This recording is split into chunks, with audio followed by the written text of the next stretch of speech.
ये पवित्र कथा आपके भीतर में विश्वास उत्पन्न करती है, एक भरोसा, एक दृढ़ता आपके भीतर हो।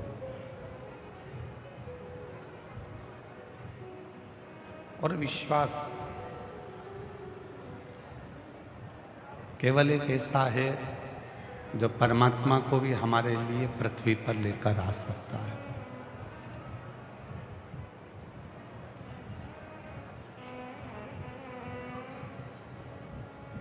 महाराज,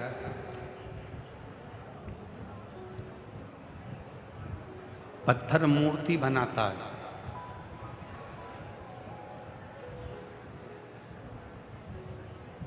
और विश्वास और हमारे भीतर का भाव उस मूर्ति को भगवान बनाता है।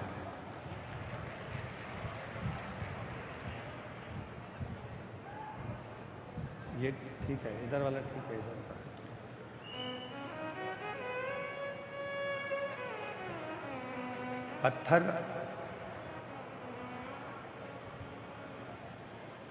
पत्थर केवल मूर्ति बनाएगा,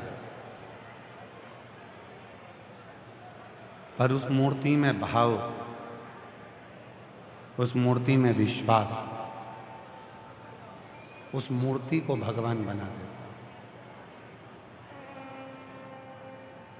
ये थोड़ी सी इसको उधर वाले को। आपका विश्वास कितना है, आपका भरोसा कितना है, वही भरोसा, वही विश्वास आपका उस मूर्त को परमात्मा बना देगा, भगवान बना देगा।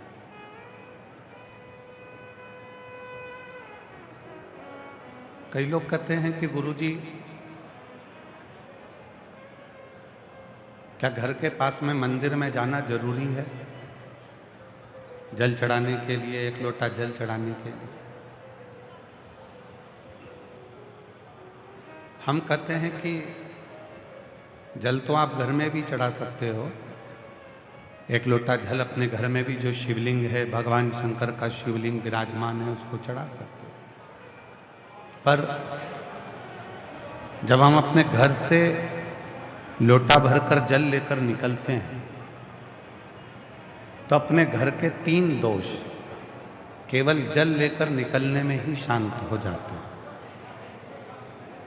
पहले नंबर का है पितृ दोष, दूसरे नंबर का है वास्तु दोष, और तीसरे नंबर का है काल सर्प दोष। जब हमारे घर से हम एक लोटा जल लेकर मंदिर के लिए, शिवालय के लिए, भगवान शंकर के शिवलिंग के लिए निकलते हैं, तो ये तीनों दोष हमारे धीरे धीरे धीरे धीरे समाप्त हो जाते हैं।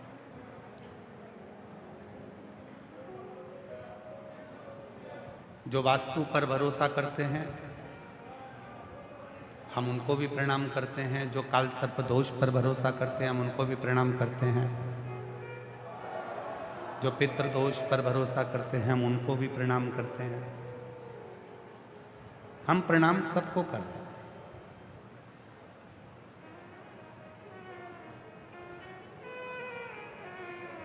वास्तु के कहने पर आपने बाथरूम तोड़वा दी, वास्तु के कहने पर आपने सीढ़ियां तोड़वा दी, वास्तु के कहने पर आपने रसोई घर बदल दिया, वास्तु के कहने पर आपने स्थान बदल दिया, पानी का स्थान बदला, रसोई घर बदला, सब कुछ बदला। पर ईमानदारी से बोलो, उसके बाद भी क्या तुम्हारे घर में शांति रही? उसके बाद भी तुम्हारे घर में क्या वैभव रहा? नहीं। क्यों? शिव पुराण कहती है कि आपने सब कुछ बदल कर देखा, पर अपना दिल बदल कर नहीं देखा, अपना मन बदल कर नहीं देखा, उस दिल को नहीं, उस मन को नहीं। और जिस दिन आपने अपने मन को, अपने चित्त को, अपने हृदय को थोड़ा सा, ज्यादा नहीं। हम फिर निवेदन करेंगे आप सबसे, ना आपको साधु बनना है, ना आपको सन्यासी बनना है, ना आपको साधक बनना है, ना आपको उपासक बनना है। आपको तो गृहस्थी बनना है, घर में रहना है और घर में रहकर भगवान की अविरल भक्ति को स्मरण करना है, घर में रहकर। आपको कुछ नहीं बनना, जिसको बनना है उसको बनने दो। कोई कहे कि हम सन्यासी बनेंगे, उसको बनने दो। कोई कहे हम साधु बनेंगे, बनने दो। कोई कहे हम संत बनेंगे, बनने दो। आपको नहीं बनना। आपको तो दुनिया का सबसे बड़ा आश्रम होता है गृहस्थ आश्रम। उस गृहस्थ आश्रम में रहकर अपने बच्चों का पालन पोषण करो, अपने पति के साथ रहना, अपनी पत्नी के साथ रहना, अपने माता पिता के साथ रहना और उनके साथ रहकर उनको खुश रखकर उस भगवान का अगर मुख से दिन भर में 24 घंटे में एक बार भी राम नाम, कृष्ण नाम, शिव नाम निकल जाए तो समझ लेना तुमसे बड़ा कोई सन्यासी नहीं, तुमसे बड़ा कोई साधक नहीं है, तुमसे बड़ा कोई संत नहीं है, तुमसे बड़ा कोई उपासक नहीं।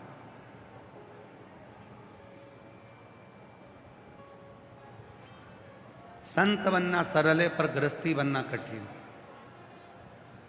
इधर से बच्चे खींचें, इधर से बहुएं खींचें, इधर से परिवार के लोग खींचें, उधर से माता पिता खींचें, इधर से पत्नी खींचे, इधर से कोई खींचे और उस बीच में रहकर भगवान का भजन करके बताओ, कठिन।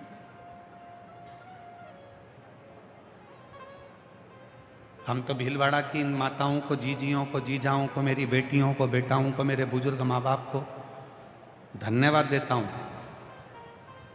इतने बड़े भीलवाड़ा में से आप वो किस्मत वाले हो, वो भाग्यशाली हो जो अपने घर का काम कर कर भी, परिवार को संभाल कर भी भोलेनाथ जी के लिए 3 घंटा निकाल कर कथा में आकर बैठे।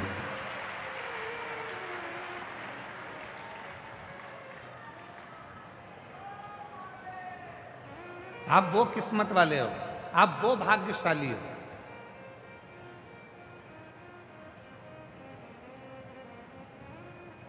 समय तो कभी मिलना ही नहीं है, जिंदगी में कभी किसी को समय नहीं मिलेगा, कभी नहीं मिल सकता।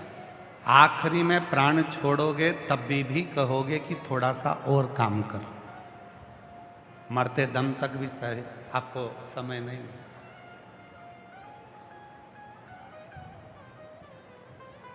पर थोड़ा सा समय। इसलिए शिव महापुराण कलिकाल में वो पुराण है जिसने आडंबर को, प्रपंच को, पाखंड को, ढोंग को, सबको दूर कर दिया।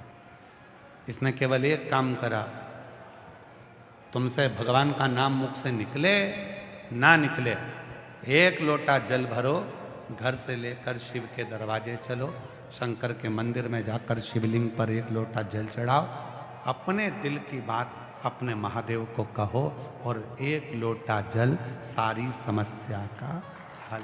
अपनी जिंदगी की सारी समस्या शिव को, शिव के चरणों में। अब किसी ने कहा क्यों गुरुजी तुमने तो नया मंत्र निकाल दिया, श्री शिवाय नमस्तुभ्यम।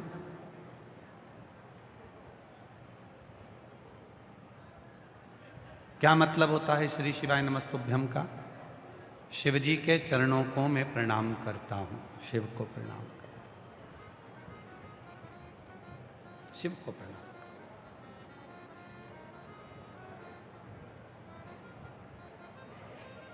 क्या बोलते हैं? श्री शिवाय नमस्तुभ्यम,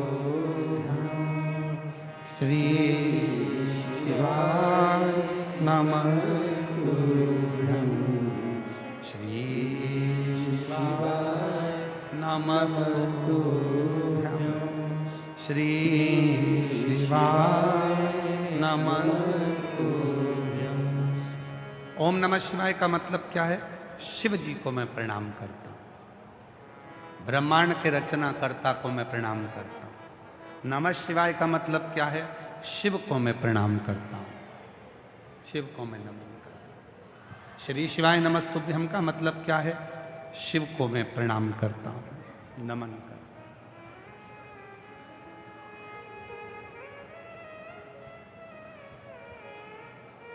जिंदगी के, याद रखना भीलवाड़ा वालों और जितने भी आस्था चैनल पर पूरा विश्व इस कथा को सुन रहा है, सोशल मीडिया के माध्यम से, मीडिया के माध्यम से और आस्था चैनल के माध्यम से, यूट्यूब के माध्यम से पूरा देश विदेश 172 देश इस कथा का सीधा प्रसारण श्रवण कर रहे हैं। यदि अपनी जिंदगी का परिणाम बदलना है तो प्रणाम करना प्रारंभ कर दो। जिसने प्रणाम करना प्रारंभ कर दिया उसने अपनी जिंदगी के सारे परिणाम को बदल दिया। और श्री शिवाय नमस्तुभ्यम है क्या? क्यों लोग कहते हैं कि ये मंत्र बड़ा असर करता है? इसका कारण क्या है? क्योंकि हम दिन भर में 25 बार प्रणाम करते हैं, श्री शिवाय नमस्तुभ्यम, श्री शिवाय नमस्तुभ्यम, हे भोलेनाथ मैं प्रणाम करती हूँ, प्रणाम करती हूँ, प्रणाम करती हूँ। जब हम बार बार बार बार श्री शिवाय नमस्तुभ्यम कहते हैं, भगवान को प्रणाम करते हैं, तो हमारी जिंदगी का परिणाम अपने आप बदलना प्रारंभ हो जाता है। और जिंदगी परिणाम को बदलना है तो प्रणाम करना प्रारंभ करना पड़ेगा। नमः शिवाय बोलना पड़ेगा, ओम नमः शिवाय बोलना पड़ेगा, श्री शिवाय नमस्तुभ्यम बोलना पड़ेगा।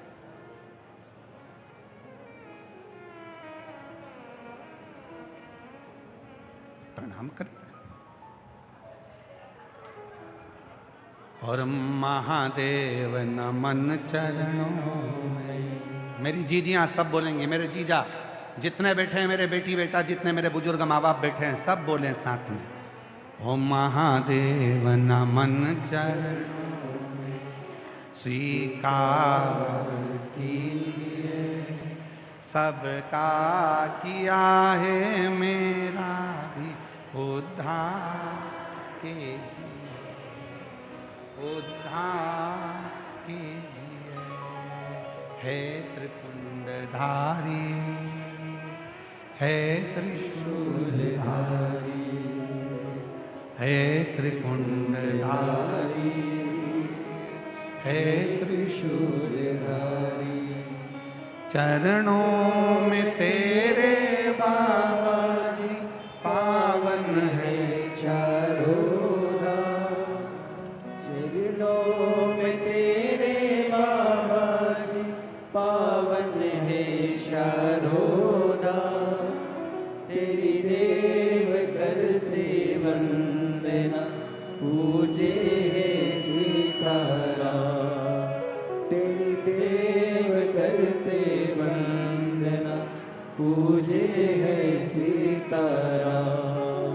हो जाए पूरी कामना, हो जाए पूरी कामना।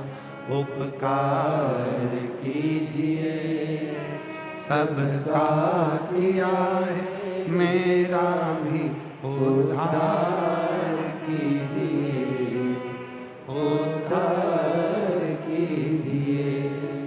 है त्रिपुंडधारी, है त्रिशूलधारी,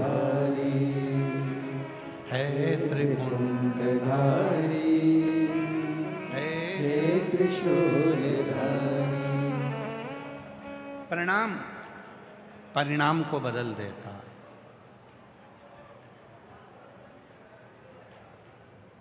जिसने अपने जीवन में प्रणाम करना प्रारंभ कर दिया, समझ लेना कि उसने अपने जीवन में परिणाम को बदल लिया।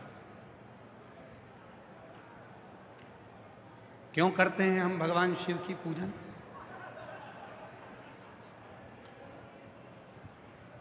किस लिए हम भगवान देवाधिदेव महादेव की पूजन करते हैं? शिव पुराण में स्वयं पर्वत मुनि ने तुमरुका जी से पूछा था, पूजन से मिलता क्या? क्यों भगवान की पूजन करी जाती है? किस लिए पूजन करते हैं शिव जी की? तुमरुका जी ने कहा था यदि संसार में आपको पूजनीय होना है तो आपको शंकर की पूजन करना ही पड़ेगी, तो जगत में आप एक दिन पूजनीय हो जाओ।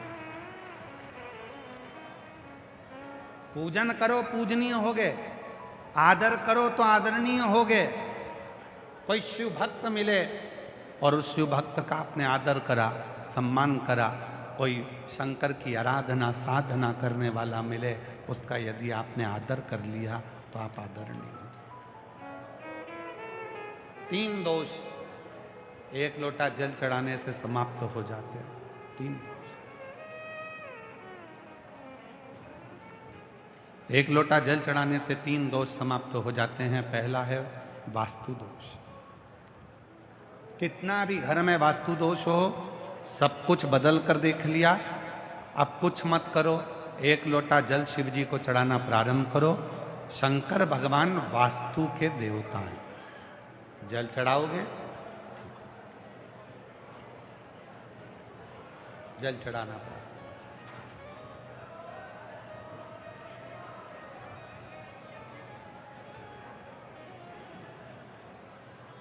पितृदोष लग गया।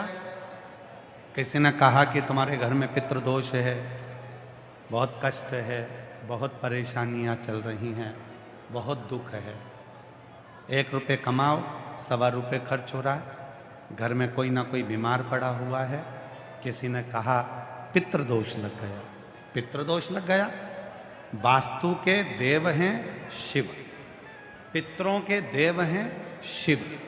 1 लोटा जल जब हम घर से लेकर चलते हैं तो पितृदोष भी समाप्त होता है, और 1 लोटा जल लेकर जब हम शंकर को चढ़ाते हैं तो वास्तु दोष भी समाप्त होता है। और तीसरे नंबर पर है काल सर्प दोष। ये दोष कैसे लगता है? काल सर्प दोष लगा कैसे? क्यों कहा ब्राह्मण देवता ने पत्रिका देखकर कि तुम्हें काल सर्प दोष है? पहले के समय में ये दोष नहीं होता था। बुजुर्ग माताएं बैठी हैं, पूर्व समय में बहुत बड़े बड़े ज्योतिषी होते थे। जितनी बुजुर्ग माता बैठी हैं 80 साल 85 साल 70 साल की, उनके भी गांव में, उनके भी पीहर में बहुत बड़े बड़े ज्योतिषी होंगे, और कभी उन्होंने किसी के मुख से नहीं सुना होगा कि काल सर्प दोष होता है। कभी नहीं सुना।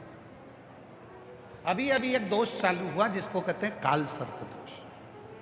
कहां से प्रारंभ हुआ? उसका प्रारंभ का कारण क्या है? उसके प्रारंभ का एक ही कारण है। क्या कारण है? पहले के समय में भगवान को स्नान कराते थे। घर में जो थाली में, पात्र में भगवान को स्नान कराते थे, उस स्नान का जल, भगवान के स्नान का जल हम पेड़ों में, पौधों में, बगीचे में डाल देते थे। अब भगवान के स्नान का जल हम बगीचे में नहीं डालते। अब हम भगवान के स्नान का जल पेड़ों में नहीं डालते। हम भगवान के स्नान का जल हम क्या करते हैं? उसके स्नान का जल, परमात्मा के स्नान के जल को ले जाकर तुलसी के क्यारे में डाल देते हैं। अब तुलसी के क्यारे में डाला तो गणेश जी महाराज का भी स्नान तुमने थाली में कराया, शिव जी का स्नान भी तुमने थाली में कराया, शालिग्राम भगवान का स्नान भी थाली में कराया, लड्डू गोपाल का स्नान भी थाली में कराया, देवी जी का स्नान भी थाली में कराया। एक ही थाली में तुम्हारे मंदिर में जितने भगवान हैं सबको तुमने थाली में रखा, लोटा उठाया, सब पे जल चढ़ाया, सबका स्नान कराकर और पहुंचकर तुमने मंदिर में वापिस रख दिया। सबके स्नान का जल एक साथ ले जाकर तुमने तुलसी जी में डाल दिया। माता तुलसी में किस देवता का जल जाना चाहिए, माता तुलसी में किस देवता का जल पहुंचना चाहिए, ये दुनिया के लोगों को नहीं मालूम। तो सारे देवता का जल जब माता तुलसी में जाना प्रारंभ हो जाता है तो फिर धीरे धीरे धीरे धीरे वो काल सर्प दोष का रूप रख लेता है। काल सर्प दोष। इसलिए पहले का नियम अपनाओ। जल को, अगर भगवान के स्नान का जल है तो उसको ले जाकर तुलसी में मत डालो, उसको ले जाकर एक बगीचे में, एक गमला हो, तुम्हारे घर में कोई पौधा हो, कोई गमला रखा हो, उस गमले में उस जल को डाला करो। तुलसी में तो साफ जल डालो। 1 लोटा जल भर के ले आओ, माँ तुलसा में डालो, तुलसा जी की परिक्रमा करो, दीपक लगाओ, प्रणाम करो, निवेदन करो, उनको नमन करो। पर हम क्या सोचते हैं कि सारे स्नान का जल तुलसी जी में ले जाके डाल दो। ना। 3 दोष है, वास्तु दोष, पितृदोष, कालसर्प दोष। इन 3 दोषों को यदि मिटाना है तो हमें कहीं नहीं जाना, 1 लोटा जल भरना, शिव मंदिर में जाना चालू करना, शंकर भगवान को जल चढ़ाना प्रारंभ करना और प्रेम से बाबा को अपने मन का भाव कहना, जीवन के सारे दोष समाप्त होना प्रारंभ हो जाए। अब सौंप दिया इस जीवन का सब भार तुम्हारे हाथों में है, हार तुम्हारे हाथों में है, जीत तुम्हारे हाथों में। अब सौंप दिया इस जीवन का सब भार तुम्हारे हाथों। अपने जीवन को जीने का एक तरीका सीखिए। विश्वास, भरोसा, दृढ़ता शिव के करीब में लेकर शिव के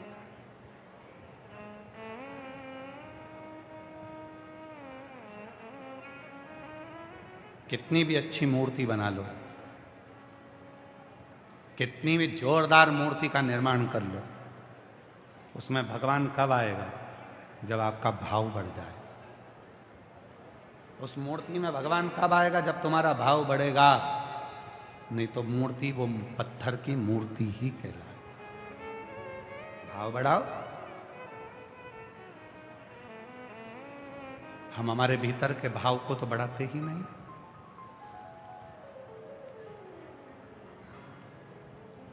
कितना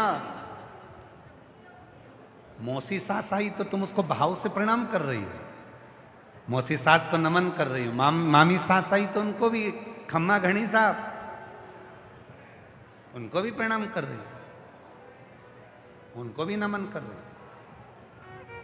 मामा सा आए तो मामा सा को प्रणाम किया, खम्मा घड़ी मामा सा, उनको भी नमन कर। भाव, और भाव की दौड़ कितनी प्रबल होती है। आपने जब भाव से मामी सा को प्रणाम किया, आपने भाव से मामा सा को प्रणाम किया, आपने भाव से मौसी सास को प्रणाम किया, तो वो तुमसे इतना प्रेम करती है कि जीजी तेरी बहू बहुत अच्छी है। पर जीजी से तो पूछो कि वो कितनी अच्छी है। जीजी से पूछो, जीजी तो अब जब से शादी हुई, बहू आई, उस दिन से रोज एक गाना सुनती है, दिल के अरमा आंसुओं में बह गए।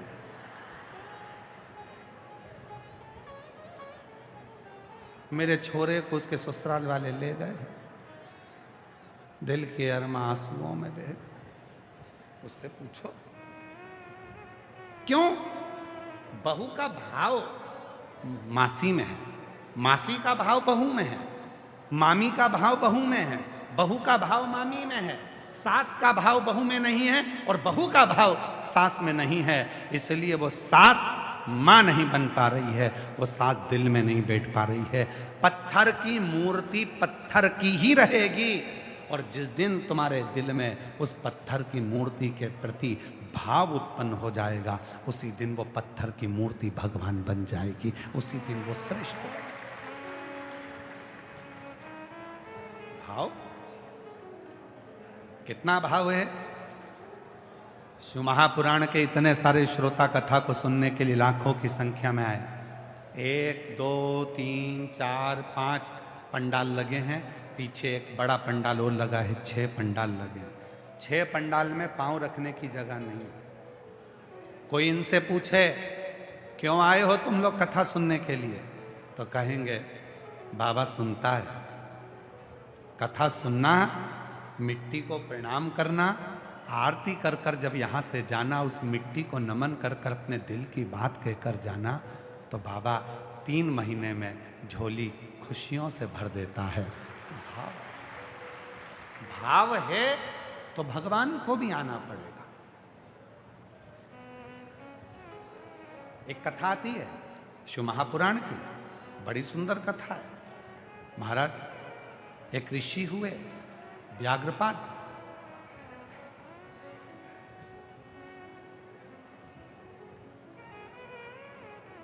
एक उपमन्यु मुनि हुए।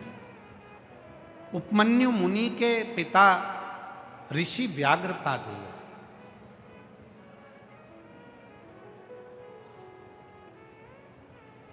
व्याघ्रपाद जिनके पांव शेर की तरह थे, जिनके पांव बिल्ली की तरह थे, मजबूत, पेड़ पे चढ़ने वाले, डालियों पे चढ़ने वाले, कहीं पर भी चढ़ जाना। व्याघ्रपाद ऋषि का नाम है, व्याघ्रपाद ऋषि। शिव के उपासक थे। शिव महापुराण की कथा कहती है व्याघ्रपाद ऋषि इतने शंकर के उपासक थे, इतने उपासक थे कि उनकी धर्म पत्नी के गर्भ से एक बालक ने जन्म लिया जिसका नाम उपमन्यु था। वो उपमन्यु एक दिन दूध के लिए रो रहा था और माँ उनको घर में दूध ना होने पर आटा घोलकर पानी में बेटे को दे देती हैं और बेटा उस दूध को मुख में लेकर थूक देता है। माँ से कहता है माँ मुझे दूध दे दे।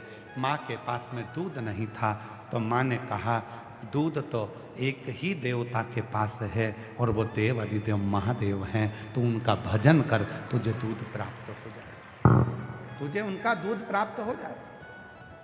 क्योंकि दुनिया के लोग सबसे ज्यादा दूध अगर कहीं चढ़ाते हैं तो शिव पर चढ़ाते हैं। केवल 2 देवता हैं जिनको जल चढ़ाया जाता है, बाकी के किसी देवता को जल नहीं चढ़ाया जाता। केवल 2 देवता हैं जिनको जल चढ़ाया जाता है। एक है मेरे देव अधिदेव महादेव और दूसरे नंबर पर है सूर्य नारायण भगवान, जिनको रोज जल चढ़ाया जाता है, प्रतिदिन जल चढ़ाया जाता है। 2 देवता हैं जिनको जल चढ़ाया जाता है। शीतला माता को भी जल चढ़ता है, पर सप्तमी अष्टमी को नवरात्रे में माँ दुर्गा भवानी को भी जल चढ़ता है, और रोज नहीं, केवल नवरात्रे में सारे देवताओं का। भगवान का भी अभिषेक होता है राम जी का तो रामनवमी पर, भगवान कृष्ण का अभिषेक होता है तो रामनवमी पर, नरसिंह चौदस पर, वामन द्वादशी पर, कृष्ण जन्माष्टमी पर, रामनवमी पर। 4 उत्सव हैं जिसमें भगवान का स्नान होता है। पर बाकी के समय तुम जाना, तुम्हारे मंदिर कहीं तुम्हारे पास में कहीं पर अगर तुम्हारे भीलवाड़ा में कोई राम जी का मंदिर हो और 1 लोटा जल लेकर जाना और पंडित जी से कहना राम जी को चढ़ाऊंगी। पंडित जी कहेंगे पागल हो गई है, बावरी हो गई है, राम जी को कोई जल चढ़ता है? नहीं, मैं तो राम जी को चढ़ाऊंगा। जल चढ़ता है। और तुम्हारे पास में भीलवाड़ा में अगर कहीं कृष्ण का मंदिर हो तो वहां भी लोटा भर के जल लेकर जाना, मैं तो चढ़ाऊंगी भगवान कृष्ण को, मेरा प्यार है उनसे, मैं तो चढ़ाऊंगी। जिद कर लेना, वो चढ़ाने नहीं देगा। देवी जी का मंदिर हो, सज धज के माता रानी बैठी दुर्गा भवानी, कहना मैं तो चढ़ाऊंगी जल, नहीं चढ़ाने देंगे। जल केवल 2 देव को चढ़ता है, एक मेरा भोलेनाथ, दूसरा मेरा सूर्य नारायण भगवान। क्यों? शिव जल को स्वीकार करते हैं। केवल एक देव, 33 कोटि देवता में भगवान शंकर एक ऐसे देव हैं जिनको जल चढ़ता है और 33 कोटि देवता उस जल को शिव जी से ले लेते हैं। शंकर को चढ़ाया और सारे देवताओं को मिल गया। सारे पितरों को जल देना है, शिव जी को जल चढ़ा दो। गंधर्वों को जल देना है, शिव जी को जल चढ़ा दो। तुम्हारे को नागों को जल देना है, शिव जी को जल चढ़ा दो। किन्नरों को जल देना है, शिव जी को जल चढ़ा दो। पितरों को जल देना है, शिव जी को चढ़ा दो। इंद्र को जल देना है, शिव जी को चढ़ा दो। जैसे वृक्ष है, पेड़ है, तुम्हारे सबके घर में बगीचा होगा, तुम्हारे सबके घर में फूल लगे होंगे, तुम्हारे सबके घर में तुलसी का पौधा होगा, तुम्हारे सबके घर में कोई ना कोई गमला होगा। गमले में आप कितने लोग बैठे हो जो अपने घर के गमले में जब पानी देते हो तो पानी देते हो तो फूल में देते हो, पत्ती में देते हो, एक एक डाली को पकड़ कर देते हो कि जड़ में देते हो? कहाँ देते हो? जम के बोलो जरा। जड़ में देते हो। फूल को तो नहीं देते ना? बोलो बोलो बोलो। नहीं देते। डाली को तो नहीं देते? पत्ती को? केवल एक जगह पर पानी दिया जाता है और फूलों को मिल जाता है। केवल एक जगह पर पानी दिया जाता है, पत्ती को मिल जाता है। केवल एक जगह पर पानी दिया जाता है, डाली को मिल जाता है। उसी तरह 33 कोटि देवता को अगर जल चढ़ाना है तो शिव पर जल चढ़ाना प्रारंभ कर दो, 33 कोटि देवता को प्राप्त हो जाता है। शंकर को जल, और उस जल का फल खाली नहीं जाता। अरे देख लिया संसार हमने देख लिया, सब मतलब के यार हमने देख लिया। झूठे नाते झूठे रिश्ते, झूठे नाते, झूठे रिश्ते, झूठा है संसार हमने देख लिया। सब मतलब के यार हमने देख लिया। देख लिया संसार हमने देख लिया। सब मतलब के यार हमने देख लिया। हमारे दीनानाथ जी एक लाइन गुनगुनाते हैं, शमशान तक साथ देने वाली